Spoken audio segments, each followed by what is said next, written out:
17, the Cardinals needing a win to control their own destiny into the playoffs. Lost to the San Francisco 49ers at home, 20-12. The Cardinals fall to 8-7 on the season and had another dismal showing on the football field. The Cardinals couldn't stop third-string quarterback C.J. Beathard or backup running back Jeff Wilson, and the offense sputtered all game long. The Cardinals looked disinterested in the game and did what they tend to do as a young team, play to the level of their competition. Of course, I'm Steven McCollum. This is the Cardinals Rewind podcast. Of course, this is a main event podcast, special podcast we do every year, just chronicling the Cardinals seasons as we experience them in all of its glory as well as all of its heartache and pain. Kind of like Cardinals season's kind of been like a 2020. I'm just kidding. I'm not going to do a 2020 joke here like everybody's doing. We are in 2021 for week 17. But, of course, we're going to review last week's loss to the 49ers. With that loss, the Bears win. The Bears moved into the 7th place in the playoffs. The final playoff spot, of course, is number 7 this year. But the good news is, for the Cardinals, regarding the playoffs, is that we'll cover that here toward the end of the podcast, of course, and how the Cardinals can get into the playoffs and how they will be eliminated this weekend. So let's get started in it all, because as you all know, if you follow this podcast, there's been a lot of bad games this year. And if you follow Twitter, which most of us do, if you follow the local sports stations like most of us do, all you hear is doom and gloom when the Cardinals lose, especially when they lose to teams they should beat, like they did last weekend at 49ers. You hear how Cliff Kingsbury needs to be fired on the spot. You hear how the GM, Steve Keim, needs to be fired immediately. You hear how they need to bench Kyler Murray because he's too short. Folks, they're in their second season together. This is an overreaction to epic proportions right now. They're in the playoff hunt. This team has gotten better. We've discussed this. Last year, won 5 games. 2 years ago, with Steve Wilkes as the head coach, won 3 games. This year, they've won at least 8. They are guaranteed to walk away from this season with 8 wins this year. Regardless of what happens this weekend, they can win their 9th game this weekend, of course.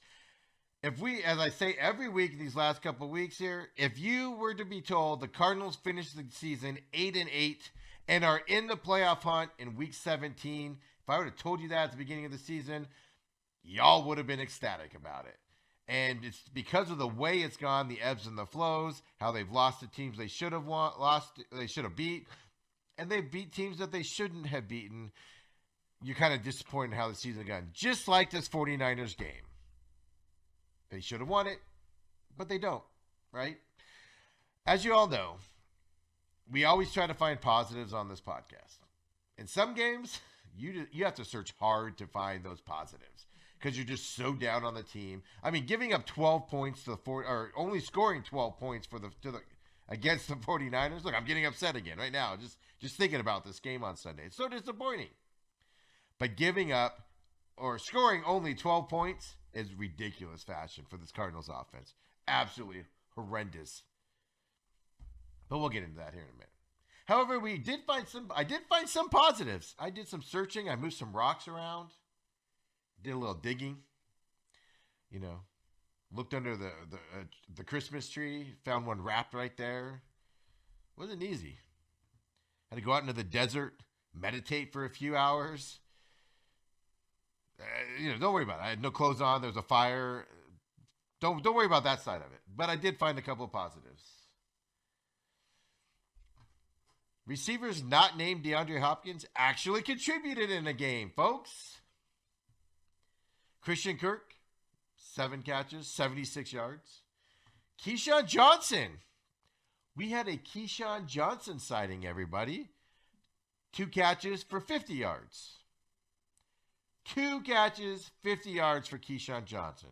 I have to say it 7 times because we can't believe it actually happened. I mean, Christian Kirk, 76 yards receiving. Where'd that come from? DeAndre Hopkins did have 8 catches for 48 yards. 12 targets. Larry Fitzgerald, 6 for 28 yards. And Dan Arnold, we've been hyping him up the last couple of weeks because he's played really well. Some long touchdown scores, some great catches that he's had. 3 for 25 this week. He did contribute to this game. He had a couple drops that hit him right in the hands that we haven't seen from him before. It never should happen in that situation as a professional receiver. And then the worst part is he did lose a fumble. Also, after he caught it on one play. So we've been hyping Dan Arnold up, and he kind of came down to earth a little bit here. It's just a signal of what was to come for this offense in this game with the way that they played right there. So, but the positive is receivers not named DeAndre Hopkins contributed to the game. That was fantastic to see. It's what we've been waiting to see for this Cardinals team. Some other positives in terms of the stats line. DeAndre Hopkins, he passed Larry Fitzgerald for the most receptions in a single season in Cardinals history in this game. And he can add on to that this week against the Rams, of course. Kenyon Drake gets a lot of talk about him. You know, he's not an elite running back by any stretch, but he's performed this year, right? Kenyon Drake is the first Cardinals running back with 10-plus rushing touchdowns in a single season since David Johnson in 2016. Fantastic. Kenyon Drake has played in, he's had 17 touchdowns this year going into this weekend's game here. I mean, he's performed, he's done well, but as we get to the negatives, you'll also see where he hasn't performed as well. So those are great stats on him, but you also see here on the running game side. But after another positive that I found, like I said, a lot of stuff going on in the wilderness to find some of these positives. After that Dan Arnold fumbled that he had at the Arizona 36-yard line, the Cardinals defense went ahead after that fumble, after giving the 49ers great field position. The Cardinals defense stopped the 49ers 3 plays, -3 yards, and forced a punt after that turnover. Then after that, the Cardinals offense went on the field. They went 14 plays, 75 yards, and scored their only touchdown of the day. So do we give Dan Arnold's prop for fumbling because it kind of woke up the team a little bit? No, of course we don't. But that is positive to see that the defense was able to go out there and stop the 49ers after a, horrible, a decision to fumble the football, which goes negative, of course, against you. They stopped them immediately because they weren't stopping them most of the other part of the game. The Niners were driving down the field. Even on all their punts, they had 6 plays, 45 yards, 8 plays, 25 yards before punting it, stuff like that. So the Cardinals were able to stop them. But then they got their only touchdown on the day there in the third quarter, beginning of the fourth quarter, off of that signal of pay. That's a positive. The team doesn't give up. The team didn't give up, and they went down and got the touchdown, the only one they had. Now, there are no moral victories, obviously. And the playoffs were on the line in this game, and the team just didn't show up against a team they should have beaten to control their destiny in the playoffs. But one thing I will give the Cardinals for that we haven't seen in Cardinals teams in the past, and it's been all year long here, the Cardinals are within striking distance to win this game against the 49ers all the way until the end. No matter how bad they played in the first 3 quarters, no matter how bad they played halfway through the fourth quarter, the Cardinals are in these games to win them at the end. Yes, it's disappointing that they can't pull them out, but this is also why their poor execution and lackadaisical play is so disappointing. They're good enough to stay in these games when they're playing like garbage, and they just can't get over that hump yet. An example, of course, I'm not comparing the two teams. An example, of course, is the Chiefs this year. The Chiefs have been in some dogfights going into the fourth quarter where they haven't played very well. They're struggling a little bit, low-scoring game, and they're able to turn it on at the end of the game and win the game. Cardinals haven't gotten to that level yet where they can get over that hump for the most part going down there. So we did find a few positives. Hope everybody's sitting down. We have some negatives here. Of course, after any loss, you can just pile on the negative side. Absolutely. We don't try to pile on. I don't try to pile on here, but there are things that are concerning. We've talked about some of these for the last couple of weeks. Some of them, like the fumbles, have come out of nowhere. The fourth the red zone turnovers have come out of nowhere. And of course, we've talked about field goal units. We're going to talk about that again today.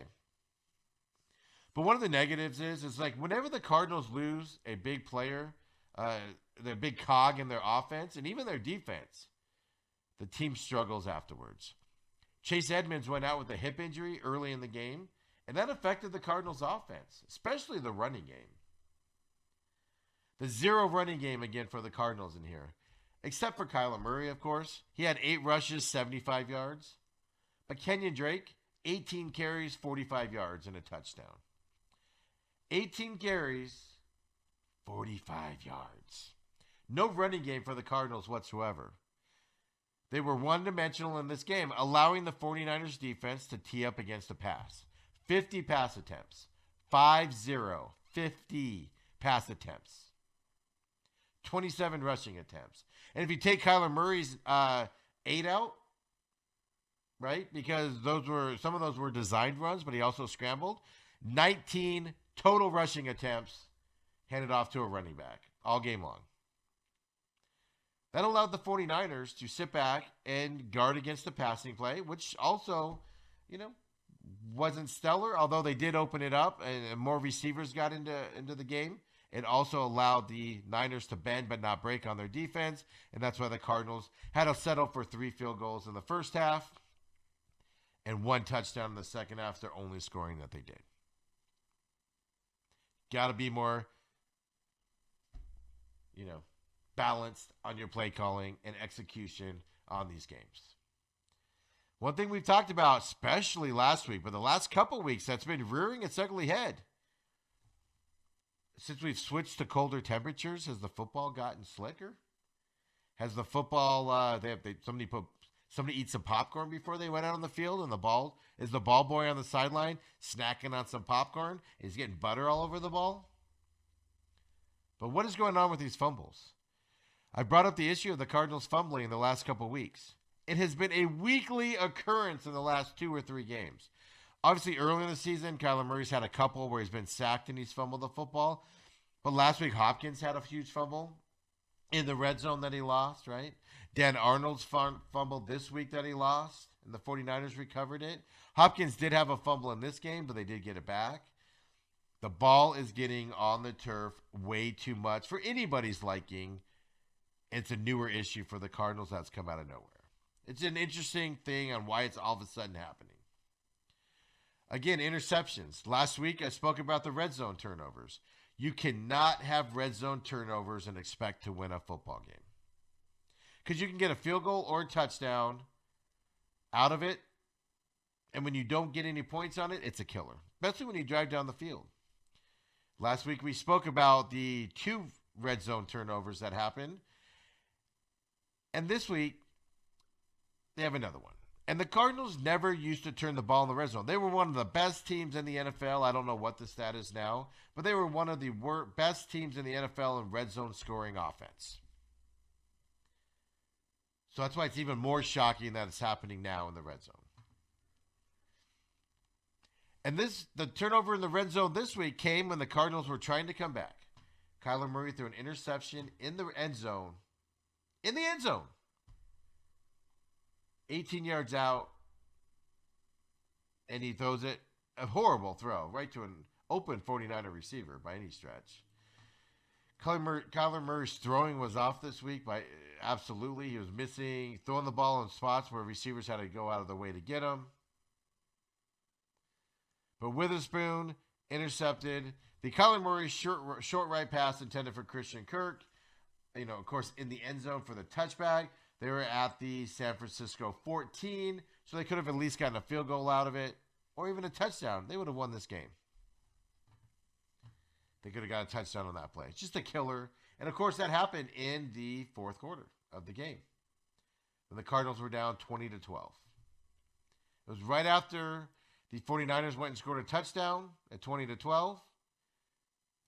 In the end zone, they would have scored there. Obviously, if you could do the math, 6-point touchdown would have made it 20-18.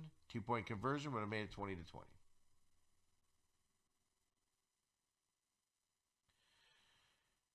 cannot have that moving forward, especially if you win this game and this weekend and get into the playoffs. Other negative. Defense. I get Gardak was out. I get he's been a defensive force in there on the few defensive plays he's in there for the passing game. But the defense gave up 182 yards on 22 passing attempts and 3 touchdowns to C.J. Beathard. Third-string quarterback C.J. Beathard, who had never won an NFL start, and he's had, I think, 11 of them going into this game. He had never won a start. Well, he has now. And on 22 attempts, he threw for 182 yards. That's pretty good, stats there for the defense. I mean, they gave up yardage and everything, but they didn't give up huge plays on the passing game. But where they did give it up with huge plays, of course, was on the running game. Jeff Wilson, who, right? Backup running back. He ran for 183 yards. 183 yards, folks. 183 yards. I can't say that enough. A backup running back against this Cardinals team, 183 yards. Keep in mind also that it was off of 22 carries. So he averaged 8.3 yards every time he touched the ball on a running play. It's completely unacceptable. That's where this game was won in the trenches. And wait till you see time of possession. You see the amount of total plays thing. It's just stacked where the Cardinals gave this game away. 92 of the 182 yards of passing yards that C.J. Beathard had went to George Kittle. He was making his return from injury, one of the best tight ends in the NFL. He had 4 catches, 92 yards. Cardinals couldn't stop George Kittle. So a tight end, unstoppable for the Cardinals defense. Where have we heard that before, right? Last year. Not been an issue too much this year. And George Kittle is a great tight end, one of the best in the league. So there's no shame, in giving up some plays to him. But he was their only passing offense. The passing game for the 49ers otherwise was nothing spectacular. George Kittle, like I said, had the 4 for 92. The next person, closest person to him, Jerick McKinnon. 3 receptions, 28 yards. Jeff Wilson had 1 catch for 21 yards on top of his huge running day. Other than that, everybody had less than 20 yards that caught a football for the 49ers. The Cardinals couldn't stop that running game at all. And that's how you win football games when you have a quarterback that's, quite frankly, not very good. You don't let the quarterback throw the football. And when we get to the Rams game coming up here, we're in the same situation as the 49ers were. Makes you think twice about what's going to happen this weekend, right? The Cardinals, another negative is the Cardinals settling for 2 field goals in the first half as their only points. This high-flying offense, right? This air raid offense, as they call it. 3 field goals in the first half. Or 2 field goals in the first half, sorry. Second half, they only scored 1 touchdown. That was at the beginning of the 6th quarter. Or 4th quarter. Get my numbers confused there. Cardinals opened up the game. 11 plays, 74 yards. Took 4 minutes, 50 seconds of the clock. Had to settle for a field goal. Wait till I give you the 3rd down conversion stat. It's going to make you gag. I'll just give it to you now. Cardinals were 4 of 16 on 3rd down. 4 of 16 on 3rd down.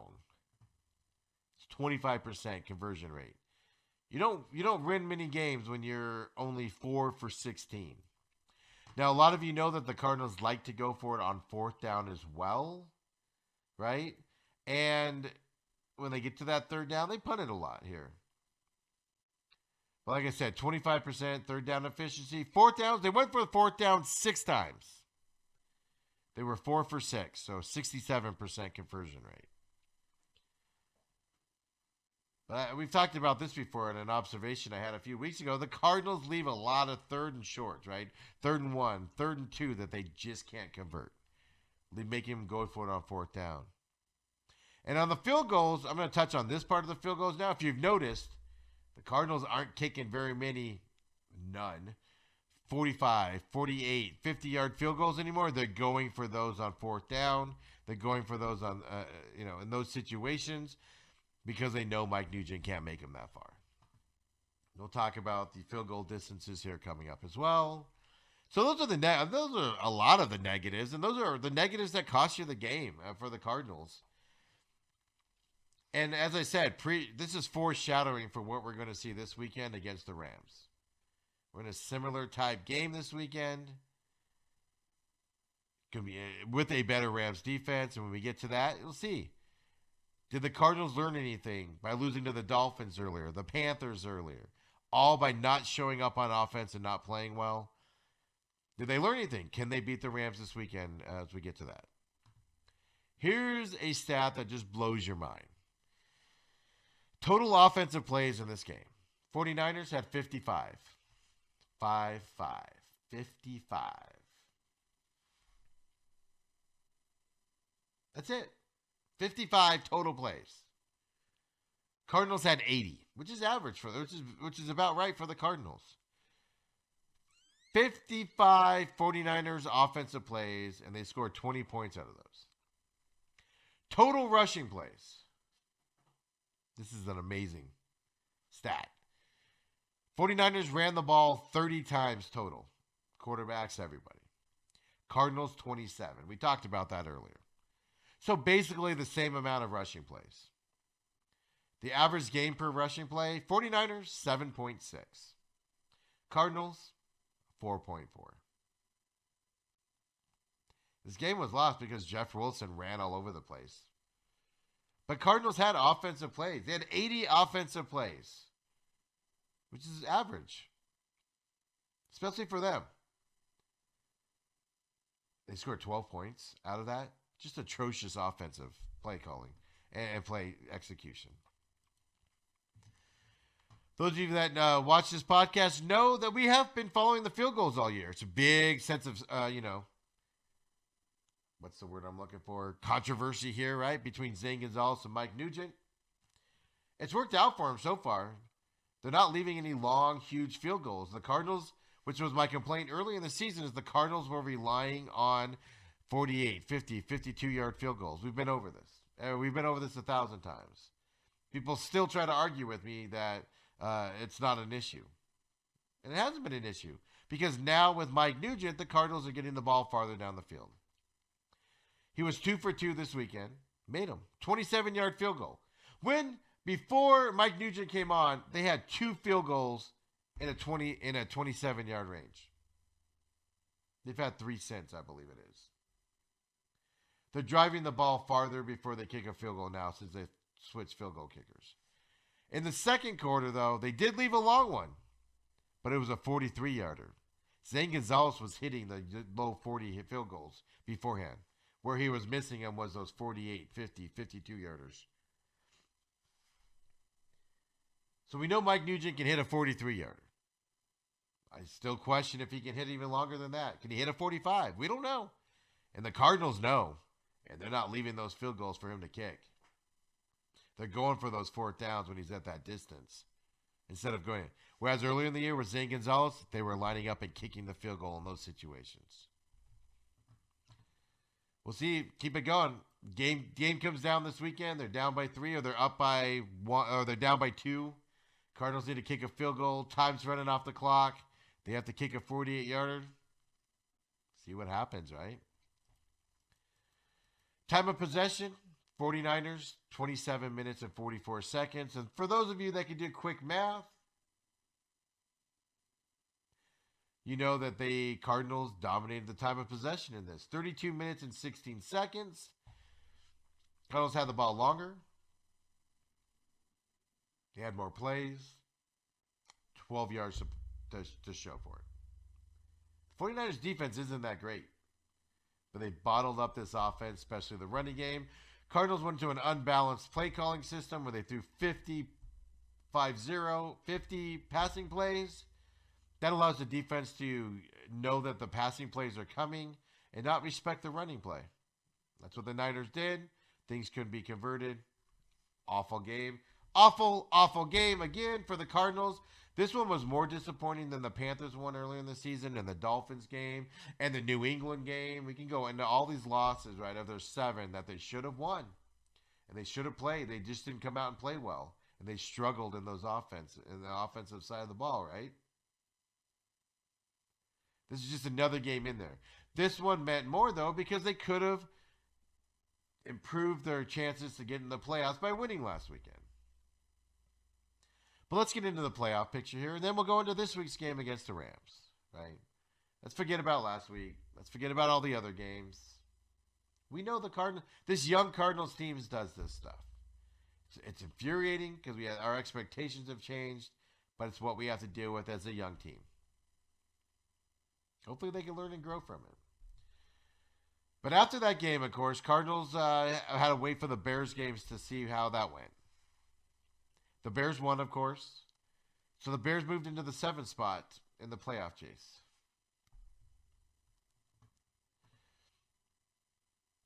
Cardinals are 8th looking in. The good news is, though, the Cardinals still control their destiny because Seattle beat the Rams last weekend. Seattle won the division. And the Cardinals can get into the playoffs with a victory over the Rams this weekend. Cardinals win, they're in.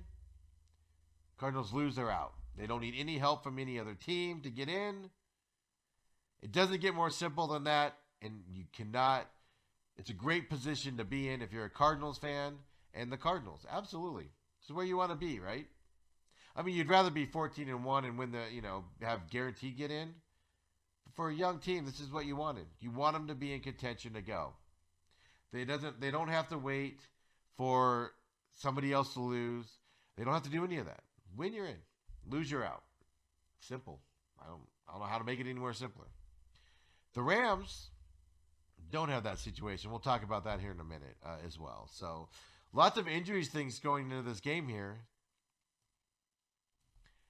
But isn't it exciting, Cardinals fans, that for once in our lives, we are dealing with a team that struggles here and there as they're up and coming?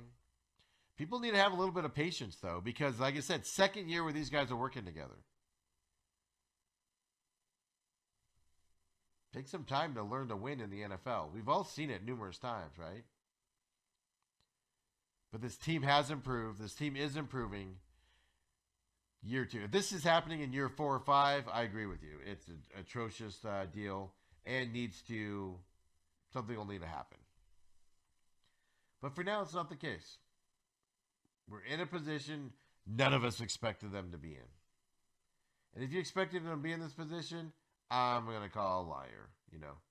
You did not think the Cardinals were going to come out. I know I saw some of y'all pick the Cardinals to win like 10 games or whatever.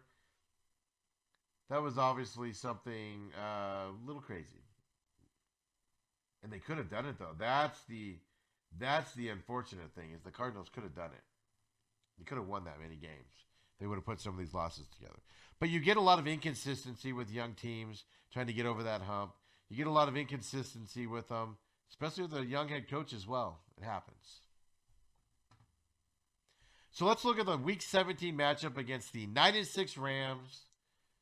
Knowing a victory gets you into the playoffs if you're the Cardinals. Rams lost to Seattle last week, and as I mentioned, giving the division to Seattle. The Rams win this weekend, they are in the playoffs. They have something to play for as well. However, if the Rams do lose against the Cardinals, they need a loss by the Bears in order to get into the dance. The Bears are playing the Packers, and the Packers have something to play for. They need a win to keep that number 1 playoff spot. Of course, breaking news here on this morning is that the Saints running back crew is all out this weekend because if the Packers lose, the Saints can get the number 1 seed away from them if they win. So it makes it a little easier on the Packers. With big offensive output by the Saints is all going to be out this weekend. But the Packers have to win their game so they don't have to rely on somebody else losing. Because Seattle can even jump up and get that 1 spot if the Packers lose.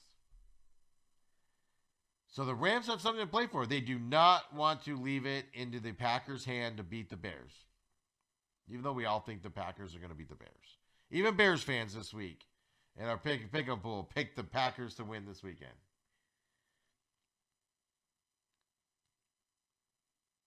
In the Seattle game, the Rams lost more than just the game. Jared Goff, starting quarterback of the Rams. Cardinal killer Jared Goff. He played like garbage leading up to the game that he played the Cardinals in a few weeks ago. Dominated the Cardinals in that game. We talked about that week's podcast. And then he's had some bad games since again. Jared Goff broke his thumb against Seattle. Popped it back into place while he was playing. But he had to have surgery on Monday. He is out for this weekend. Cardinals fans, you heard the story before? Cardinals are going to face a backup quarterback. Woo! We just lost a third stringer, CJ Beathard. If you're getting excited that Jared Goff's out of this game because the backup's coming in, take a deep breath and pause for a minute because we've seen this story before, right? That leaves John Wolford. Who? Exactly. Who? If you follow the AAF when that was around last year, he was actually the starting quarterback of your Arizona Hotshots. I don't know. I didn't watch any of those games. Come on, but it wasn't NFL offenses. It wasn't NFL defenses by any stretch. I'm reading all these stories this week of everybody, oh, he's going to do good. Yeah, John Wolford, the dude, has never played an NFL regular season game. Never taken a snap in a game. And he's going to start for the Rams. Okay. Good luck to you. So the Cardinals defense should be able to wrap stuff up here and confuse him. Hopefully get some turnovers this weekend. At least have him make some bad throws. Here's the other good news for the Cardinals. Cooper Kupp. The Cardinal killer Cooper Kupp, who has like all world. If he could play the Cardinals every week, Cooper Kupp would be a Hall of Famer. He is that good at games against the Cardinals. He's a Cardinal killer. Wide receiver for the Rams, of course, Cooper Kupp, is on the COVID-19 list, and he's out this weekend. Two people that kill the Cardinals every time out this weekend. You want some more news? Darrell Henderson was placed on the IR this week. Cam Akers has a leg injury. He's a game-time decision. So even if he plays, he's not going to be 100%. Cardinals are getting a big break here with all these huge injuries on guys. Cam Akers, last time I played the Cardinals a couple of weeks ago, Hall of Fame game. Dominated the Cardinals defense. All these guys are out this weekend. Cam Akers, is a game-time decision. But even if he plays, he's hobbled mess.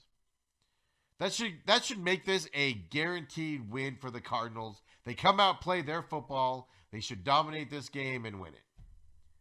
But we said that last week against the 49ers, right? And the Cardinals went out and stunk it up and lost. Puts a little pause into your expectations, right? Hold on to your playoff party, Cardinals fans. What do we do, right? So this week's press conferences for the Cardinals and the Rams games here, right? I mean, of course, Cardinals got some injuries last week as well, right? Obviously, Chase Edmonds, hip. We don't know if he's going to play this weekend or not. You saw how that running game changed when he went out. So we have to think about that for a few. Late in the game against the 49ers also, Kyler Murray suffered a leg injury. He did practice all week and is expected to start. But how much will he be able to run? We've seen it. When they had that losing streak, where they lost, 5 out of 6 games? And only won one because of a Hail Murray, as they're calling it. But we've talked about it all year long. How will this affect his running threat? The Cards' offense is stagnant if Kyler Murray can't run it, or even threaten to run it where he scrambles. If he's stuck in that pocket, that Cardinals' offense is stagnant. It's going to be something to watch on there to see how it goes. If he can't go, is Streveler going to be able to go in the game? Or is Hundley going to be on the active roster so he can go in the game? We could have Streveler versus Wolford. Two guys that do nothing as a quarterback in the NFL. Could be with the playoffs on the line. Boy, will that be exciting, Cardinals fans, right? We've talked about this before. Get in the playoffs, no matter what. I've heard people this week say Cardinals don't deserve to go to the playoffs. We don't want to see the Cardinals go to the playoffs because they'll just get blown out in the first round. Folks, playoff experience is huge, especially for a young team. Get in the playoffs. Back in 2008, us Cardinals fans all sat back. The whole NFL sat back. A lonely team, won 8-9 games that year, made it to the playoffs. They were pronounced the worst team to ever make the playoffs in 2007 season. This lonely team made it to the playoffs, proceeded to beat Atlanta in the first round at home. Went on the road to the Panthers and beat the Panthers on the road.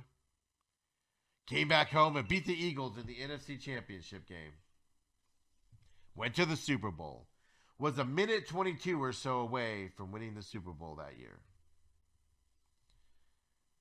As anointed the worst playoff team to ever make it. That, of course, was the Arizona Cardinals, where they lost to the Pittsburgh Steelers in the Super Bowl. Folks, you get into the playoffs, even if it means a possible first-round blowout. It's ridiculous to be, I'd rather them lose than make the playoffs and get blown out. No offense to anybody, but you're stupid if you think that. Okay, I meant offense. Seriously, folks, get in the playoffs because you never know what's going to happen.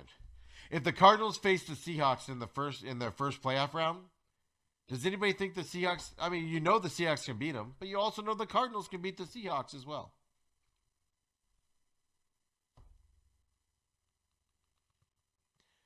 So, get into the playoffs. We have some sound bites here. I know I don't do a lot of sound bites around here, but these kind of cracked me up this week. So, I mean, Cliff Kingsbury was asked a question in this week's press conferences where, what about this being a big game? All part of the process for a young quarterback. You mentioned it. He's been a guy who's been looked at and played in a ton of important games in his life, and will have a ton more. So he knows how to handle it, and he'll continue to evolve. And hopefully, there's a lot more of these down the road. I mean, he's not wrong. This is a huge learning experience for Kyler Murray and him even in the playoffs. Playoffs are coached differently. Playoff football is a bigger, more fast-paced, more hard-hitting experience than the regular season is for NFL players. People step up their games in the playoffs. Cliff's not wrong on that. We talked about how the balance went out, right? 50 passing plays last weekend against the 49ers, 27 for the Cardinals here. Cardinals need to run the football better. Here's what Coach Kingsbury had to say about that this week. We want to do that each and every week. Last time we played these guys, they shut us down. We didn't do much of anything. And so we like to establish a running game, there's no question, but it's easier said than done versus these guys. And so we got to have a great plan, got to play much better than we did the last time. He's not wrong there either. They need to establish a running game. They need to have balance on that offense. And they need, whether Chase Edmonds plays or not, they need Kenyon Drake and even Kyler Murray to open up that offense and stop the pass rush on the Kyler Murray when he's trying to throw the football by establishing a running game. He's right. It's not easy. Rams are one of the top-ranked defenses in the NFL, if not the top-ranked defense. This isn't an easy feat for the Cardinals this weekend. But then the big news is, right, Kyler Murray's been practicing all week, and early in the week, he was asked if he's playing this weekend. He doesn't handle press conferences well. That's been well documented by a lot of people here in town. This was the question and how it was answered. Hey, Kyle, I just want to clarify, you are going to play, correct? You hear me? Am I coming through?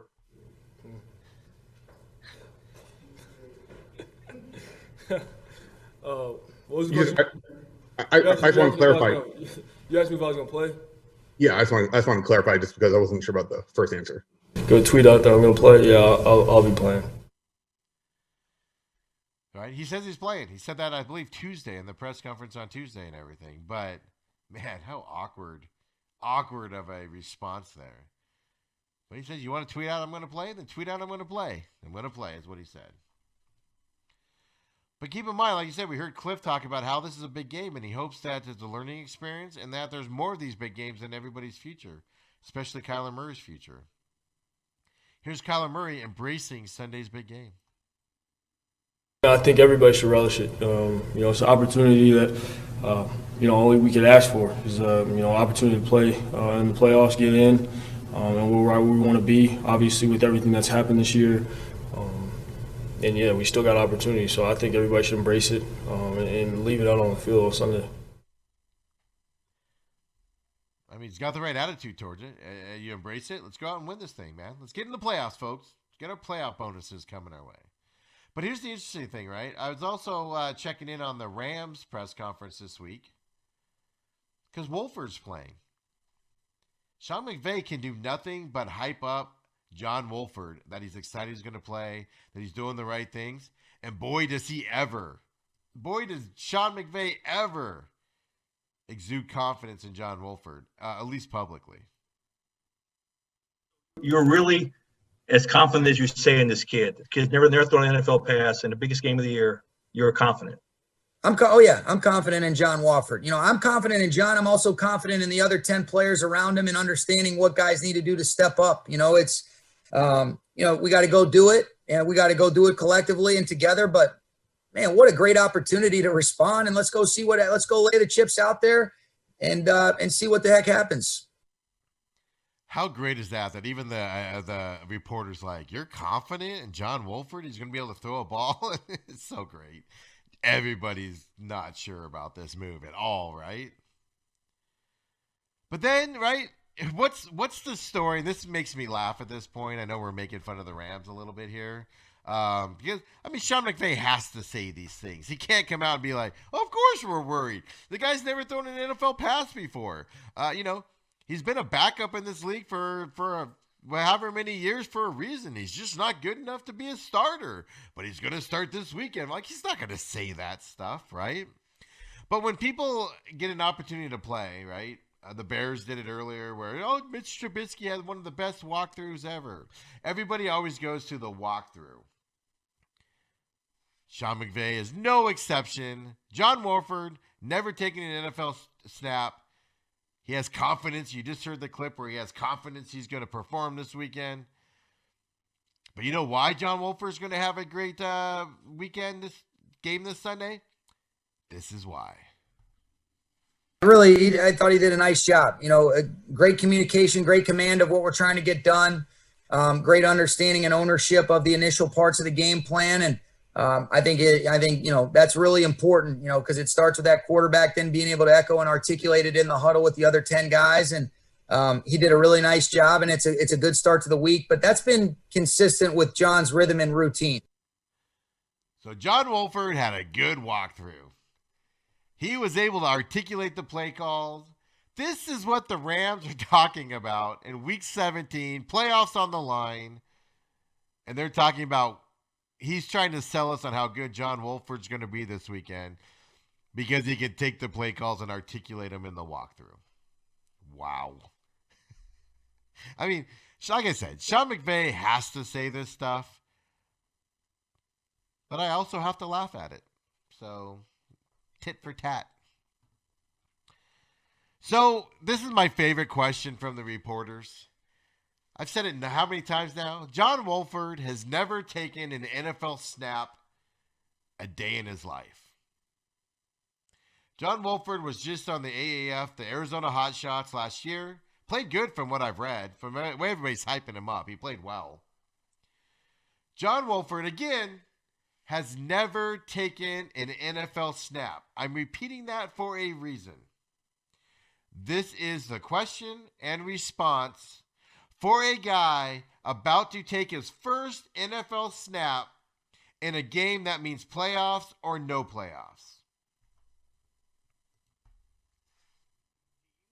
Kind of view this as the biggest moment of your career? So I view it as the biggest moment of my career. Up until this point, yeah, I think you could make that argument and 100%. Biggest game, your first NFL start. It's something you kind of dreamed about your entire life. So I would be fair to say that. But I'm not going to get too caught up in the moment. I'm not going to be on social media. I'm not going to read all the headlines, whatever it may be. I'm just going to go about, do my job. If I put my head down and work to the best of my ability, at the end of the day, whatever happens, I'll be able to sleep at night. So I'm just looking forward to the opportunity and have a calm, level-headed mindset going into the game. The reporter asked if this was his biggest moment of his career. A guy has taken 0 NFL snaps, is going in a game where playoffs are on the line, win and you're in, lose and you have to see if the Bears lose. Your first NFL game, I know his career, they're including AAF and all that, but your first NFL game, is this your biggest moment of your career? And his response was, in my career, I think this would be the biggest game. It's the hugest game in his career. Oh, my God. I had to laugh at it. I was listening to that, and I was just giggling up a storm. Like, wow. Love it. So I figured we'd have some fun with the Rams press conference this week. Why not? So this game is a must-win for the Cardinals, as you know. They are playing a quarterback with no regular season snaps, serious injuries to the Rams running backs. Even if Akers plays, he's not going to be 100%. The Rams defense, however, is coming in mostly injury-free, and it's one of the best defenses in the league. Absolutely. It's ranked top 5. It might be the best-ranked defense in the league right now. I'll tell you guys in the stats line, it is the number 1 defense in the league. But in terms of individual players, it slips down a little bit. This game is going to come down to the defenses, I think. Meaning, can the Cardinals defense stop the Rams offense with the mighty John Wolford and his great walkthrough practice? Can the Cardinals stop that Rams offense? Keep in mind, no, you would say yes right off the top of your head, except for they struggled against the lonely 49ers offense and C.J. Beathard last week.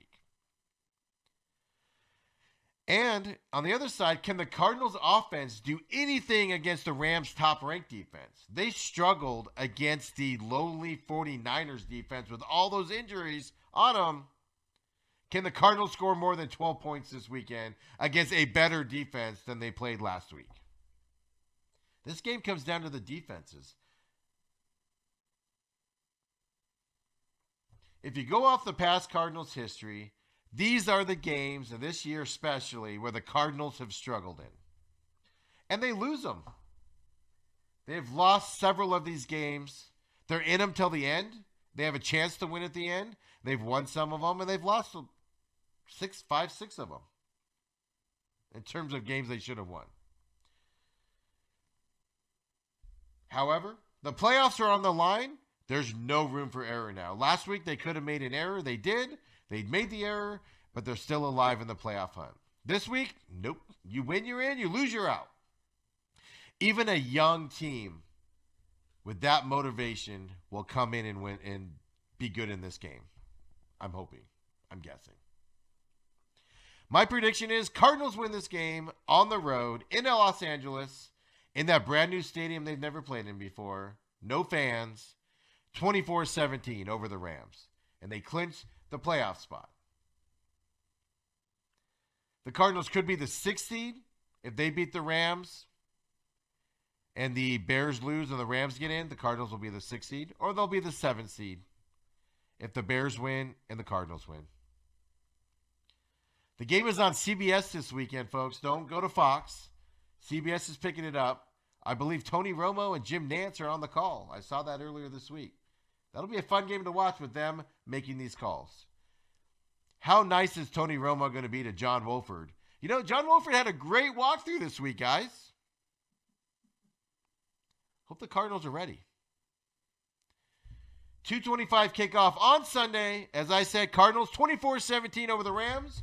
We'll, of course, be back next week. Win or lose, we'll be doing the podcast, either wrap up this game or talk about their first-round playoff game coming up as well.